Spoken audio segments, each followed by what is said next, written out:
মন চাইলেই আমরা এখন এক অঞ্চলের জিনিস আরেক অঞ্চলে ঘরে বসেই হাতে পেয়ে যাই আর যত ইচ্ছে খেতে পারি। নমস্কার বন্ধুরা, welcome back to my channel stay with শিউলি।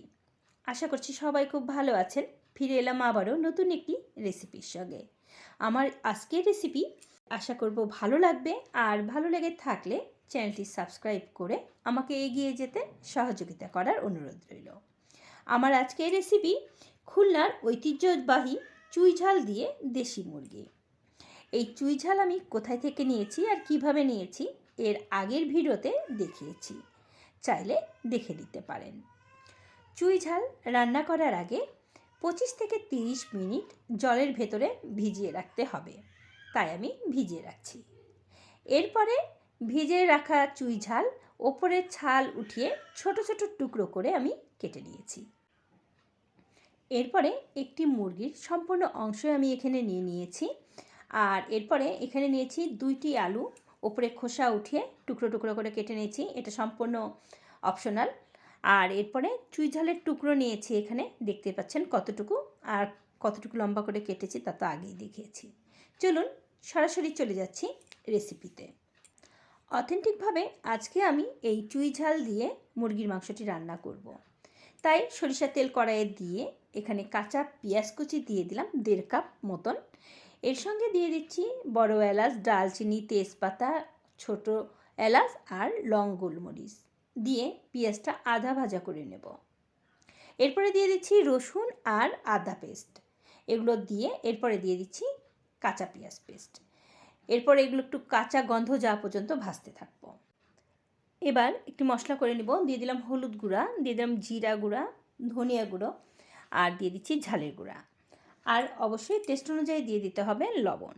আর এরপরে এর ভেতরে দিয়ে দিচ্ছি একটু জল দিয়ে মশলাটা এবার ভালো করে গুলিয়ে রেখে দেব।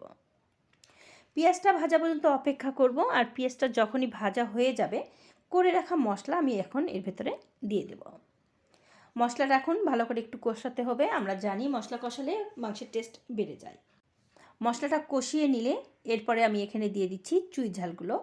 চুই ঝাল দিয়ে মশলার সঙ্গে একটু ভালো করে নেড়ে চেড়ে নিয়ে আগে থেকে যে ধুয়ে রেখেছি মাংস, কেটে রেখেছি মাংস, সেই মাংসটা আমি এখন এর ভেতরে দিয়ে দেব। মাংস দিয়ে এইভাবে নাড়াচাড়া করে নেব। এর ভেতরে কিন্তু আর কোনো জল দিচ্ছি না আমি। আর মাংসের ভেতরে আমরা একটু গোটা রসুন খাই, যারা পছন্দ করেন তারা দিতে পারেন। এরপরে মাংস থেকে বের হওয়ার জলে কিন্তু আস্তে আস্তে মাংসটাকে কষাতে থাকবো। আমি ঢাকনা দিয়ে দিয়ে রান্না করেছি, এতে করে হালকা জল বের হবে আর এতে করে মাংসটা ভালো কষানো হবে। মাংসটা যখন অর্ধেক কষানো হয়েই আসছে তখনই আমি আগে থেকে কেটে রাখা আলুগুলো দিয়ে দিচ্ছি।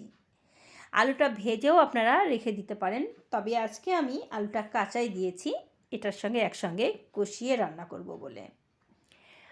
এরপরে আমি মাংসটার সঙ্গে আলুটাকে ভালো করে কষিয়ে নেব, যতক্ষণ না মাংস থেকে তেল বের হচ্ছে ততক্ষণ ঢাকনা দিয়ে দিয়ে আজকে রান্না করেছি। এরপরে মাংসটা কষানো পর্যন্ত অপেক্ষা করব। যারা এখনও ভিডিওটি দেখছেন আমার ভিডিওতে একটি লাইক করেননি, প্লিজ বন্ধুরা একটি লাইক দিয়ে নেবেন আর চ্যানেলটি সাবস্ক্রাইব করে আমাকে এগিয়ে যেতে সহযোগিতা করবেন। যারা পুরাতন বন্ধুরা আমার সঙ্গে আছেন, প্রথম থেকে সহযোগিতা করছেন, আমাকে এতদূর এগিয়ে নিয়ে এসেছেন, তাদেরকে অসংখ্য অসংখ্য ধন্যবাদ। আর আপনাদের একটি লাইক কমেন্ট আমাকে উৎসাহিত করে অনেক বেশি। জানালা দিয়ে রান্না করছিলাম, যার জন্য মাংসের কালারটা কিন্তু আলাদা ছিল। আর এখন জানালাটা খুলে দিয়েছি, তাই মাংসের কালারটা দেখতেই পাচ্ছেন কতটা সুন্দর এসেছে। মাংসটা কষানো হয়ে গেলে আগে থেকে করে রেখেছিলাম গরম জল, সেই গরম জল আমি দিয়ে দিয়েছি। আর এরপরে ঢাকনাটা দিয়ে ঢেকে দিয়ে মাংসটা ফুটিয়ে নেব। মাংসটা সিদ্ধ হওয়ার জন্য ঢাকনা দিয়ে দিলে তাড়াতাড়ি সিদ্ধ হয়ে যায়। আর গ্রেভিটা আপনারা কেমন রাখবেন সেটা সম্পূর্ণই নির্ভর করবে আপনাদের উপর। এরপরে দেখে নিতে হবে মাংসের আলুটা সিদ্ধ হয়েছে কি না। হ্যাঁ, আমার মাংসের আলুটা খুব সুন্দর করে সিদ্ধ হয়ে গেছে এবং রসুনটা খুব ভালো করে সিদ্ধ হয়ে গেছে। এরপরে দিয়ে দিচ্ছি 1 চামচ গরম মশলা গুঁড়া। গরম মশলা গুঁড়ো তো দিতেই হবে মাংসে, না হলে তো টেস্ট হবে না। তো যাই হোক, আমি গ্রেভিটা ঠিক এইরকম রাখবো। গ্যাসের হিটটা আমি এখন লোতে রেখেছি। আর এরপরে ঢাকনা দিয়ে আরও 3 মিনিটের মতন রেখে গ্যাসের হিটটা বন্ধ করে দেব। আর তারপরে তুলে নিচ্ছি পরিবেশনের জন্য। আমার এই চুই ঝাল রেসিপি খেয়ে বাড়ির সবাই খুব প্রশংসা করেছে। আশা করব আপনাদেরও ভালো লাগবে। একবার রেসিপিটি ট্রাই করবেন। ভালো লাগলে আমার চ্যানেলটি সাবস্ক্রাইব করার অনুরোধ রইল।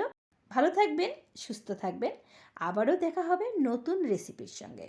সম্পূর্ণ ভিডিওটি দেখার জন্য ধন্যবাদ।